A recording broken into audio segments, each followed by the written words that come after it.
Okay, welcome everyone to the first One World seminar on the mathematics of machine learning for this calendar year. I'm very happy to have Carola Schönlieb for the first talk. So Carola, there's so much I can say about Carola, so I'll have to be brief. She is a professor in Cambridge. She leads very many research groups, such as the Centre for Mathematical Imaging in Healthcare, the Cantab Capital Institute for Mathematics of Information, and the Cambridge Image Analysis Group. So I think you have something like a dozen postdocs and a dozen PhD students. You have several prizes, the Whitehead Prize and the Philip Leverhulme Prize. So we're really very grateful for you to come and give a talk to us all. So yeah, so I'll hand over to you, Carola, and thank you very much. Thank you so much, Matt, for the really kind introduction. And thanks to all the organizers for inviting me. It's really a pleasure to give this talk. So actually, on the note of the huge research group that I have, let me start by actually acknowledging them. Because really, without all these great people in the group, what I'm going to tell you would not have been possible. So thank you so much to all of the PhD students and postdocs in the group, and of course also all the wonderful funding agencies who are funding our research. So thank you very much. Okay, so let's get into the talk. So what I want to talk about today is the idea to use machine learning for solving inverse problems, and in particular a subset among all of these approaches, which is about using machine learning to create regularizers, and I'll explain in a moment what I mean by that. So the main messages, maybe at the beginning, why are people in inverse problems interested in deep learning? Well, it turns out that deep neural networks are not just good for playing Go or related things, but actually they can have a huge impact also in the sciences, in all kinds of disciplines, and in particular in inverse problems and imaging, where imaging is used as a tool to look inside of things, to make discoveries, and where there is always a step involved that goes from the actual measurements to what you're interested in, and this is usually the inverse problem that we want to solve. So there is a huge potential, and we have seen some success stories already happening. And the main thing why neural networks have a promise for solving inverse problems is because it turns out that they're very good in capturing the main information from examples that you show them of typical measurements and typical reconstructions, the typical solutions of your inverse problem, that they can capture, and then we can use this to actually solve new inverse problems on new data afterwards.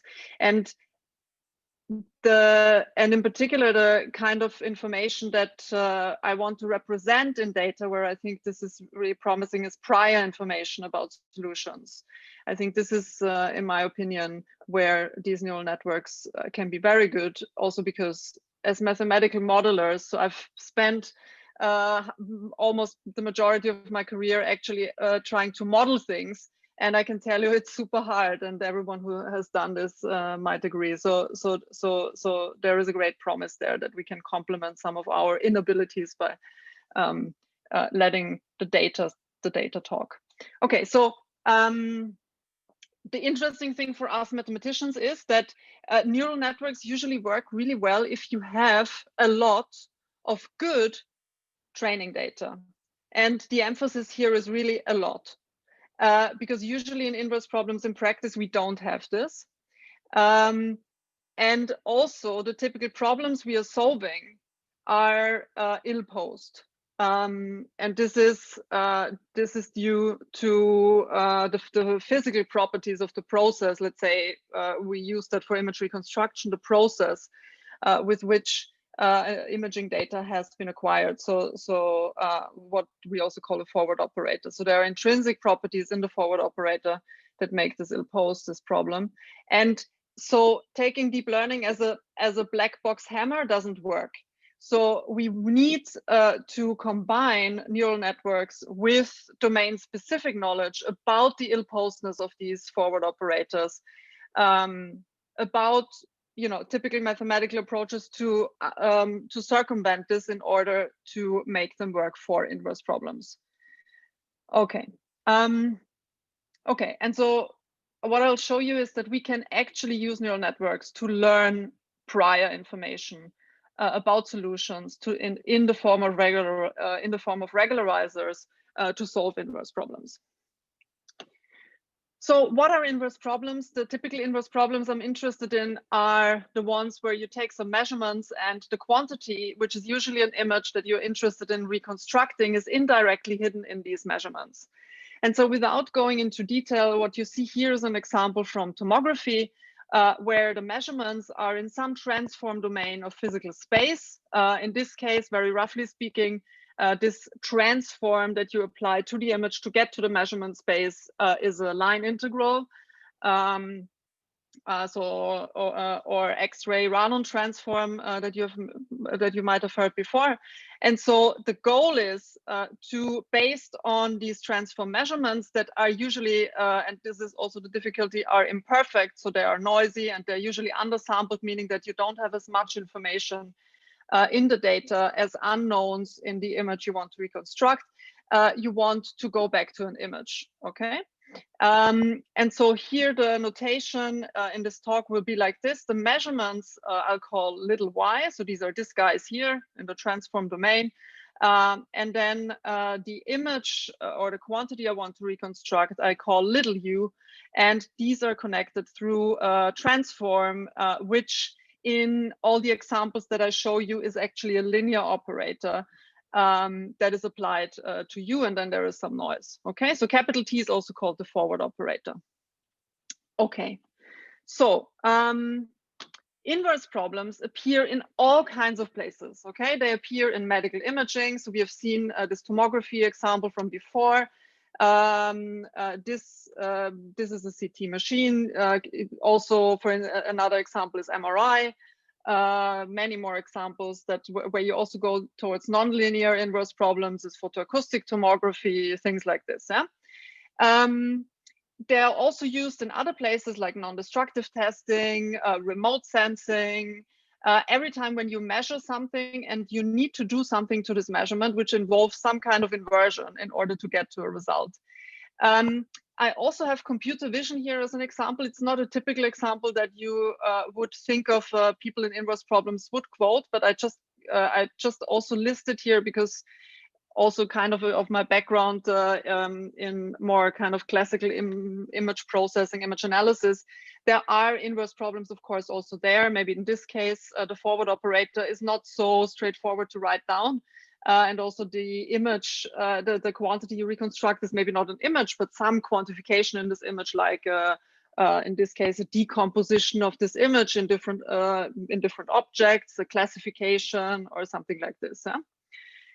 Okay, so they appear in lots of places, and so it's hugely important to know how to solve them. And of course, it makes a huge difference how accurately you can solve them.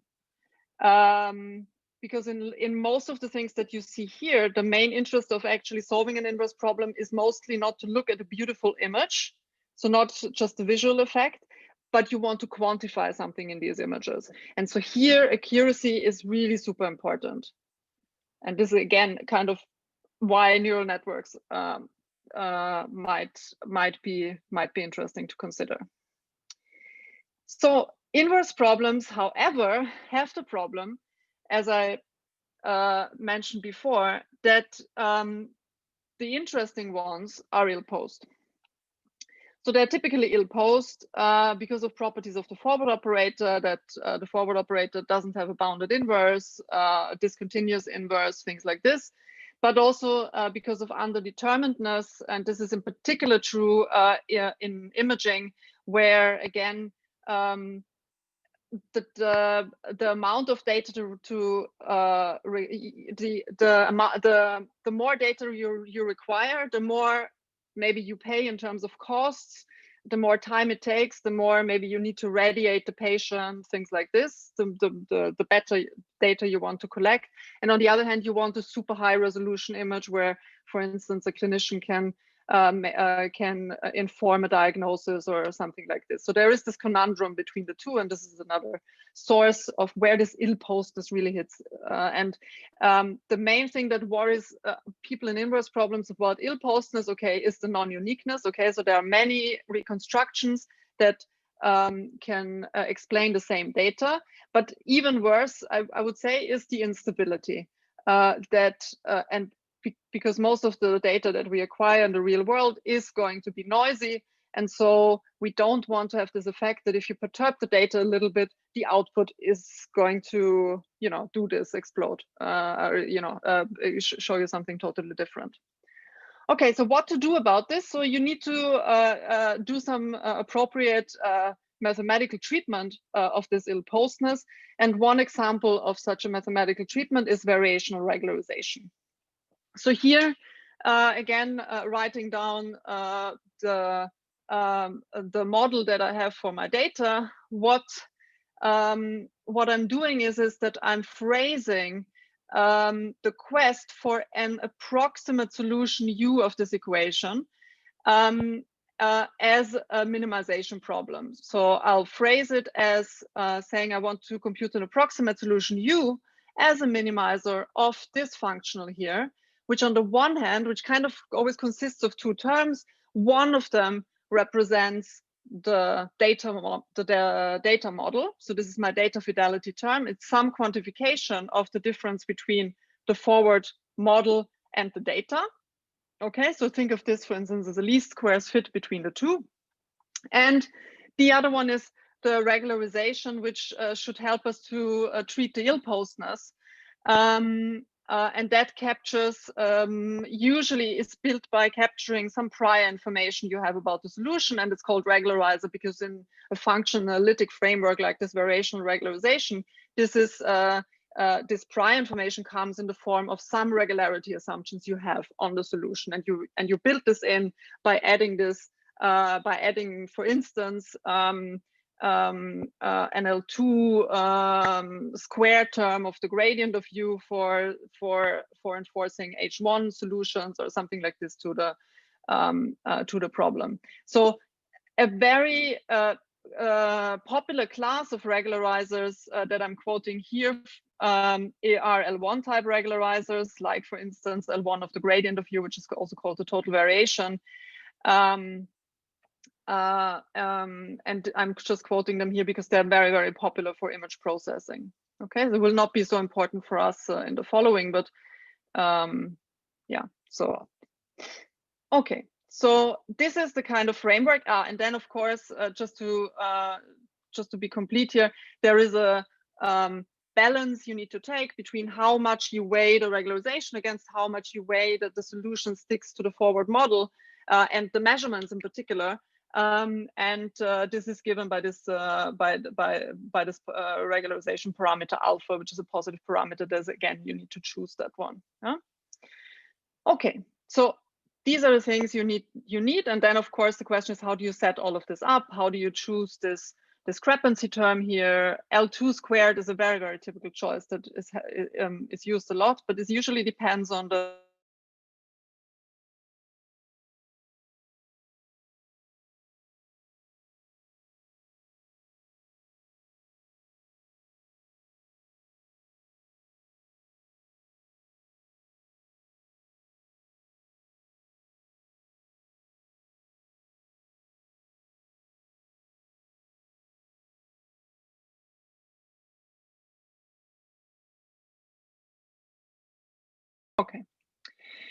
Okay, so this is kind of interesting, but I think we can do better. And again, in the presence of all the success stories of deep neural networks, and also having in mind that what should prior information actually model? It should model properties of solutions. isn't it tempting to think whether we can use training data itself to help us build bespoke prior models? Okay, and so this is the philosophy of this talk. And maybe just to put this into context of what the framework is we are in, what I really want is, I don't want to leave the mathematical domain too much. So I could just say, okay, I just train a model to solve my inverse problem and see how it goes. And you know, there are lots of papers that have been written on this, and there are, you know, it's impressive how much you can do. But I don't want to go there, especially because from some more mathematical works, we actually know that not paying attention to the mathematics, there are provable instabilities of deep learning reconstructions to inverse problems that I don't want. I want to exclude those. I want stable. I want schemes which have provable stable reconstructions. Okay, so I'll start with what we have as mathematical approaches, like variational regularization approaches to inverse problems, with all the nice, rich mathematics that they come with. Yeah, so with mathematical guarantees and interpretability, agnostic to the data. Yeah, of course, it's just model-based. There is a limit, on the other hand, on the expressibility of these models, as we have just discussed. So I want to start with this, and then I want to use learning for everything we kind of cannot model very well. Okay, as a complement, I want to do a combination. And again, just I'm not interested in applications where I can just kill everything with enough training data. Of course, if I have enough good training data, if I could capture the whole solution space, and also if I have an optimization scheme that can help me to find the optimal network that can represent this, right? If I would have this infinite capacity in a way in the network itself, then maybe you could think that this would be enough, but this is not the truth, right? And so this is why I want to stick to the combination. And so what I want to do is I want to use neural networks to learn the regularizer. Okay, so to learn the prior and not to learn to reconstruct. I still want to reconstruct with a variational regularization approach. Okay, and so this the work that I'm going to present to you now is joint work with a couple of people. We have started working on this in 2018, and we just last autumn submitted our last paper on this. So the people in this collaboration are Søren Dittmer from Bremen, Sebastian Lunz, who actually just submitted his PhD thesis with me 2 days ago, Shubo Mukherjee, who is a postdoc with me, Ozan Öktem from KTH, and Zach Shumyalov, who is actually now a third-year math student and has worked with us on this for the last 2 summers, and has done really amazing. He was one of these undergraduate research projects, so quite remarkable what he did. Okay, so just to have the setting again, I am interested in variational regularization problems, and in order to be fitting to some classical regularization theory which is kind of simpler as a start, I'm sticking to linear inverse problems for now. Okay, so where this forward operator T is a linear operator. So this fits all this tomography and so on that I've shown you could fit this. And the setup is in Banach spaces. I usually assume that my data as well as the reconstruction live in infinite dimensional function spaces that for now I just assume are Banach spaces. And I think I've already said why I want to stick to the variational approach, so let me jump over this. But what I want to do now is I want to learn this regularizer here. Okay, I want to learn this regularizer and then use it within such a variational framework. So of course, when you start thinking about doing something like this, you first go to the literature and see what other people have done. And so even before deep neural networks have become so popular, people have, of course, thought about making regularizers more data-driven, because it's a kind of straightforward thought in a way, right, if you think about it. And so I would say one of the very popular approaches that people mainly, by the way, in signal and image processing have looked at, this sparse coding and dictionary learning hasn't made it a lot into inverse problems until maybe a few years ago, which is interesting in itself. But so sparse coding dictionary learning has this idea of, okay, I kind of know that sparsity is a good assumption on the solution to my inverse problem, but I don't know in which representation this solution should be sparse. Okay.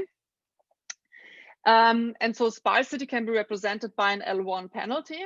And so here the idea is that you say the solution, which we called before U, is represented as a linear combination of some functions and, let's say, dictionary elements. I don't want to call this basis because it doesn't necessarily need to be a basis. And then sparsity would mean that I don't need a lot of these. I just need a few, and this can be represented by an L1 term on the coefficient vector of this representation. And so now, instead of just, the typical thing would be that you just solve for gamma and then you get your solution back. And so now in this dictionary learning context, you don't just solve for gamma, but you also solve for the dictionary itself. So this is one kind of range of approaches that people have looked at. Another interesting thing that, again, I think that was actually very popular last year because it won 2 prizes at the SIAM Imaging Sciences Conference, both the Best Paper Award and the Early Career Prize, which is this plug and play idea of using the fact that denoising, the community has invested a lot in coming up with good denoisers, okay? And so the idea here of this plug and play, or this also now picked up in this regularization by denoising approach, is that you use an off-the-shelf denoiser that has been designed or trained or whatever, whether it's based on machine learning or modeling, has been developed, and you plug it in as a regularizer in your variational approach, independent of the forward operator, okay? And so this looks like something like this, okay? Then the regularizer has this form here, and this lambda here is the denoiser. Okay, so this is kind of one example. And this works surprisingly well. There is a mix of how much you can show depending on how much you actually assume on the denoiser. You need to assume usually a lot in order to show that this is really a regularization and so on in the functional analytic meaning of the word. Okay. So the other class of approaches that I also have been working on for the last maybe 5 years or so is bi-level learning or bi-level optimization, where you say, okay, I have my variational approach and I parameterize the regularizer in some way. I mean, simplest you could think, I take a linear combination of different regularizers, and then what I want to learn are the weights in front of this linear combination, for instance, yeah. And if you do this, you end up with a bi-level optimization problem. You're optimizing for some optimality criterion, some quality criterion for the reconstruction, U lambda. This depends now on the parameters. And as a constraint on U lambda, you have, of course, that this should be a solution of your variational problem. Okay, and then this usually ends up to be a PDE constraint. So you turn this variational problem into a PDE, and then you have a system of PDEs because you have a couple of training pairs that you want to optimize these lambdas for. And yeah, and so this is kind of what you do. The nice thing about this is that here we can draw a lot on results from optimal control. The other nice thing is that there are still some challenges because the typical linear combinations we take of regularizers are going to be non-smooth, like L1 norms or like the total variation. And in particular, if we think about the total variation, if we want to develop some mathematical framework around bi-level optimization, it's also going to be challenging because of the weak topology that the total variation, for instance, introduces, like non-reflexive Banach spaces and stuff like that. But that's a really interesting framework. The main issue here is that computationally it's super tough to solve bi-level optimization problems. Yeah. Okay, and then deep neural networks. Okay, and now I'm going to show you how deep neural networks work, and I give you one example. So there are a couple of people who worked on this. So basically the idea is you represent the regularizer as a neural network, where the neural network now maps from an image to a real value, right? That evaluates how good the reconstruction is in a way, right? You want to put this as a penalty term into your variational approach. All right, so okay, so how do we want to do this? So I want to talk about how we did this, and we set this up as what I call here adversarial regularizers. Okay, so here the idea is, if you think about it, what you want your regularizer to do. You want the regularizer to suppress noise in the reconstruction, characteristic noise in the reconstruction. And here noise, I don't just mean, you know, Gaussian noise or something like this, but I mean also characteristic artifacts that I can see because of the forward operator in the reconstruction. And we have seen this, but I'll point that out again. We have seen this, for instance, at the very beginning when I showed you the filtered back projection, the naive unregularized reconstruction. You could see, for instance, these streak artifacts that are coming from CT, so from tomographic reconstruction. Now, and how do I want to do this? I want to train a regularizer now to minimize the distributional distance, and this becomes clearer in a second, between reconstruction and the ground truth. So somehow what I want is that the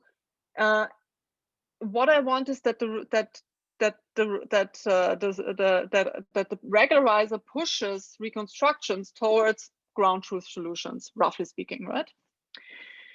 Okay, so how do I do this? So I want to train this distributionally, so I build two distributions. I'll first build a distribution of ground truth images, okay? And you could do, these images also very important. These images do not necessarily need to be exactly ground truth images from your device, okay, that you want to use the regularizer later for. But they need to be representative enough of the kind of reconstructions and the structures in these reconstructions that you expect to see, and that you also want your reconstruction approach to reconstruct. So in a way, if you don't have a mean to access ground truth reconstruction some way, I mean, in imaging very often, by the way, this is done by just having a couple of high dose measurements that you take with your device, for instance, from phantom data or something like this. But if you don't have a mean to do that, then it could be an art in itself to create ground truth reconstructions. Yeah. Okay, but anyway, so we have a distribution of ground truth reconstructions, and then we have a distribution of the data, the typical data that my device is taking. So this is called PY, sorry, and the distribution of ground truth images is called PR. Okay, so PY is the distribution of the data, the typical data that my device is measuring. And from this, because I can't train a regularizer on the data, right? Because this lives in a different space. So I now need to bring the data somehow in a space which the regularizer, where the regularizer could be fed with samples from this distribution and kind of understands them. And I want this other distribution to capture this, what I call here characteristic noise, right? So the characteristic kind of artifacts that I assume my forward operator gives me, and the level of noise and so on, that is my measurements. Okay. So in order to do this, what I do is I create from this data a pseudo-inverse reconstructions, which, if people don't know what a pseudo-inverse is, usually something that you can compute even if your forward operator is not invertible. You can't compute this for all kinds of forward operators, but I'll assume that I'll look at forward operators where you can compute the pseudo-inverse. And this is also usually the thing that you see in this naive unregularized reconstructions where people compute the pseudo-inverse, like what I showed before for computer tomography at the very beginning. And these are the reconstructions where you really see the ill-postness of the forward operator very often, okay? And so this is my distribution here. Pn is created by all the samples that I get when I apply the pseudo-inverse to the data that I've collected with my device. And so now the aim is that my regularization function aligns reconstructions with the distribution of ground truth images. So let me put this in pictures because I think it's probably easier to understand.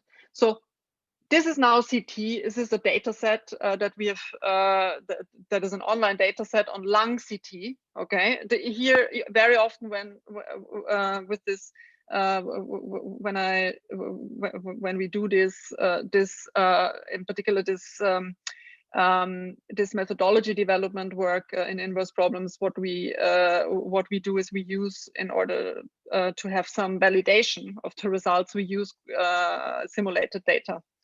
Okay, so also in this case, we use, we actually have these CT images and we simulate the measurements. Okay, so this is my simulation. And then from these measurements, we compute these naive reconstructions, these pseudo-inverse reconstructions that you see here. So by the way, here you can see how noisy and imperfect the data actually is. Yeah?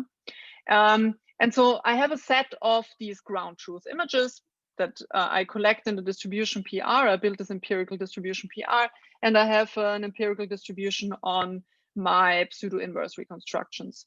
And the important thing is that these do not necessarily need to be paired with each other, and you see in a moment why. Because I'm not going to use any distance that looks at individual pairs. Yeah? And I'm just looking at an evaluation and optimization of this regularizer, which works in the distributional sense, which is nice because of what I said before. It actually could be an unsupervised approach. Yeah? We don't need exactly ground truth data. You need something that represents it somehow nicely, which could be a challenge in itself. I appreciate. Okay. And so this is also why we call it adversarial regularizer, because now we train the regularizer to like means to be small for images that are coming from the ground truth distribution, and to not like, meaning to be large, to have a large value for images that come from this distribution Pn. Okay, and this is the nice thing about this is that here we can borrow some concepts from optimal transport, in particular from the one Wasserstein distance, because we can represent this, actually, it turns out, by, is one way to do this, by the one Wasserstein distance between those two distributions.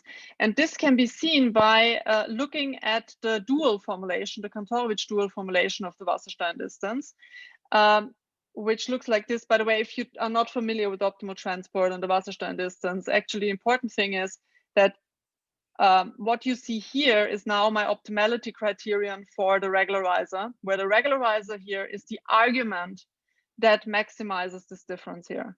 Okay, so the idea is that I choose a regularizer out of all one Lipschitz functions that is, for the distribution Pn, the largest one, and for the distribution PR, the smallest one.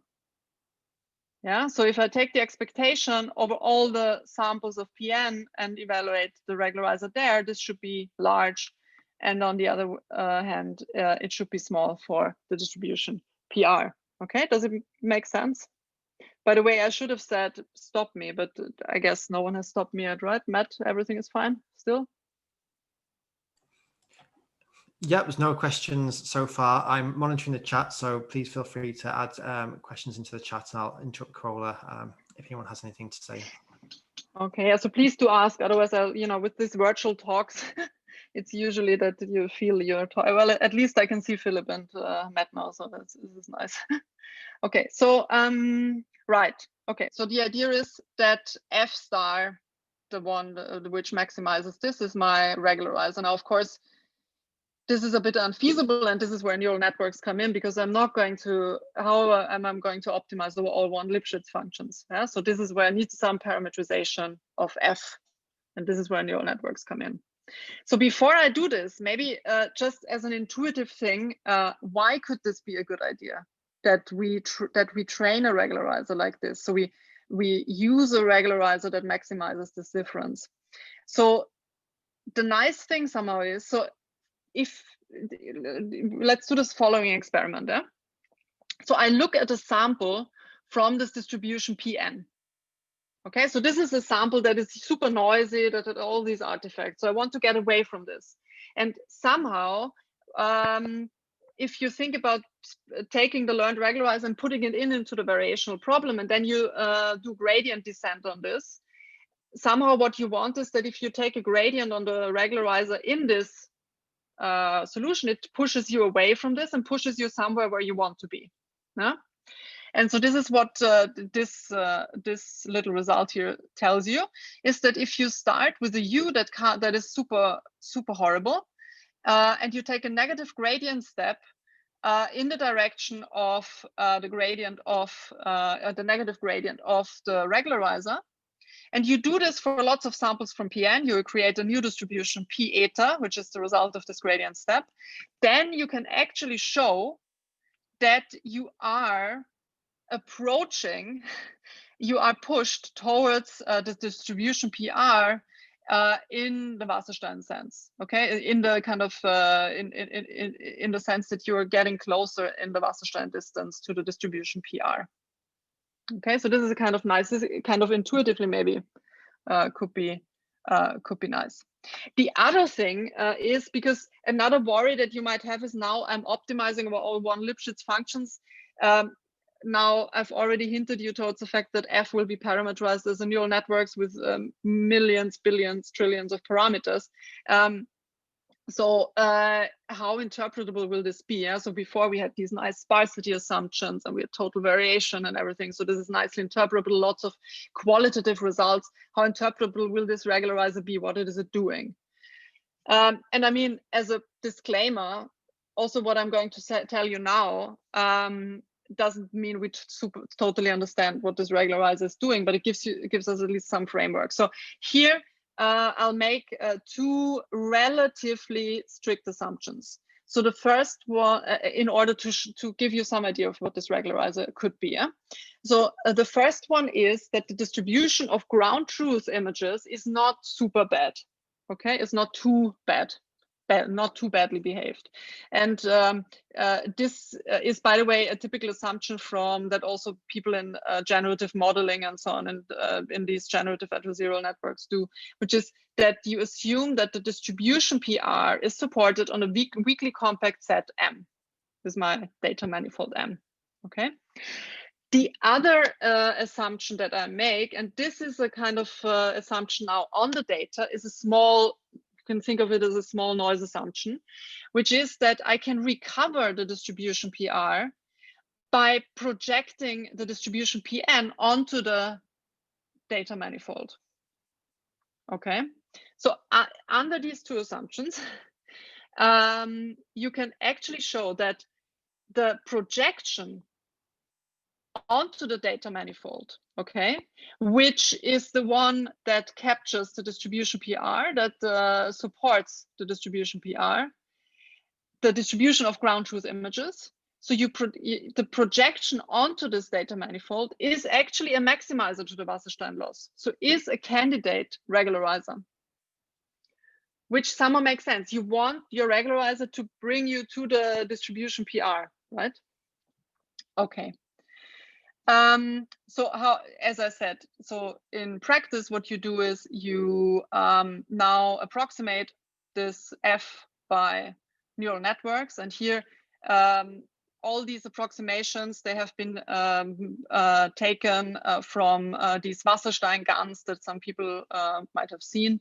So we approximate also the one Wasserstein distance here. Well, first of all, by the empirical distributions, PR and PN, of course, but then also the one Lipschitzness is put here into this as a penalty term. Okay, and now the learned regularizer is going to be called psi theta, and it's mapping an image to a real value. Okay, and this is trained. This is trained. So the whole algorithm looks like this: that you train the regularizer like this, psi theta, and then you put it back into your variational approach. This is going to be a normalized regularizer. So you still have to choose the regularization parameter alpha, and then you go away and solve it. Yeah? So at the beginning, I said the nice thing about this is why I want to stick to the variational framework is because it gives me some means to actually prove something. Now it turns out, if I just let the learned regularizer, the neural network, if I give this total freedom, I actually can't prove so much. Yeah, because this is going to be the only thing that I, can assume is in a way that the regularizer is one Lipschitz, although again, I'm approximating this, right? But otherwise, this regularizer could even be unbounded from below and things like this, which if you think about proving well-postness of such variational problems is not good news. So you need to get the boundedness from somewhere else. In this case, you need to, the appropriate assumptions here mean that you need to put some assumptions onto the forward operator T here. Or another way out of this is that you add a little small something here that gives you the right coercivity, like an L2 squared or something like this. Anyway, it doesn't come for free. But you can prove something still. So you can prove existence under these assumptions. And you also get stability, but in a very weak sense, in the weak convergence sense. Yeah? When you get more is if you can put more structure onto the regularizer. And this is the recent paper that we have done with Schubo and Søren and Sack and so on, where we actually on the one hand, we make the regularizer strongly convex by putting an L2 squared term here. And also by using a neural network, which is called input convex neural networks, which some of you might have heard of, where we parameterize the network as a convex guy so that we actually get the psi theta prime is convex. And then we can prove everything we want, basically. So convexity is a really nice concept, as many of us, most of us appreciate probably, yeah. And so we get existence, uniqueness, of course, because of the strong convexity. We get stability, okay. Convergence, we get convergence in the regularization sense. Yeah, so this is another thing that inverse problems people usually want to show, that if the noise level goes to 0 and the regularization parameter goes to 0, that you actually converge to the ground truth solution. And of course, in terms of the algorithm that we later use to solve the variational problem, we can actually come up with converging methods, converging iterative schemes that solve this. Okay, this is about the input convex neural network. I'll go over this, but again, I'm happy to talk more about this later if people are interested. Now I'll show you some examples and then I'll finish with some open problems. Yeah. So I'll be quick here, maybe, or maybe I'll just show you one example, which is the sparse few geometry. So I have two settings here. I'll show you how this works for CT. So one setting is the sparse few geometry, where I have undersampled the data in the angular direction. So I basically, it doesn't matter because I haven't explained too well how tomography works, but I have a lot of undersampled data. Okay, so maybe I'll just show you this setting, and I compare with a couple of state-of-the-art reconstructions, tomographic reconstructions. One of them you can see is the total variation. One of them is the pseudo-inverse, this is filtered back projection. And then I show you how the reconstructions look when I give the neural network total freedom, and then I can't prove as much. This is the classical adversarial regularizer, and then the convex adversarial regularizer, which is when I put in convexity. And as a baseline kind of learned reconstruction approach that is one of the best performing ones at the moment, I use learned primal dual reconstruction that some people might have seen, that is really in a way different because it's supervised on the one hand, but it's also, you of course don't have all these mathematical guarantees. Okay, so let me show this to you. So I mean, I think images speak more than words. So here I always plot the ground truth and then the reconstruction. Okay, so this is the filtered back projection. Here you can see the quantitative measure, which is in this case peak signal to noise ratio that I'm reporting. And here you, for those who know about this, this is the structural similarity index measure here on the right. Okay, so this is filtered back projection. This is total variation. Okay, you see here also in the numbers, amazing what the jump is between this and variational reconstruction. This is learned primal dual. So this is the learned reconstruction that is supervised, and we don't have mathematical guarantees. So this is again a huge jump here from 29 to 33.6 or so dB. This is the adversarial regularizer, so not as good as the learned primal dual, but better than the total variation. And this is the convex one. Okay, so the convex one, you can see definitely a drop here. But now maybe I'll show you one more thing and then I'll definitely finish. The other one that actually I didn't want to show you, but just out of interest, where the mathematics, actually you can see the mathematics working, is when you go to the actually tougher inverse problem of limited angle tomography. Okay, so here you have a whole chunk of continuous tomography data missing. So this is even tougher than what I show you here. And so you can already see this in the reconstruction, and this unregularized one is super tough. Total variation still has a hard time, but it's giving you something. So this is here 25.7 dB. This is learned primal dual, so pretty good. Yeah, so 29.5. And this is the adversarial regularizer without the mathematical guarantees. Yeah? So this definitely, so here you see the problem. Yeah? So here you see the problem. The adversarial regularizer is not bounded from below. This might go off to something you don't want. Yeah? And in this case, actually, the convexity also gives you quantitatively better results. Well, it gives you meaningful results in a way. Okay, so let me finish by just briefly talking you through some open problems. Yeah? So, I mean, maybe along this talk, you might have thought of your own open problems here. I mean, one question, of course, that comes immediately is how sensitive is this regularizer to the training set that I've trained it on? Yeah? So how generalizable is this from one training set to the other?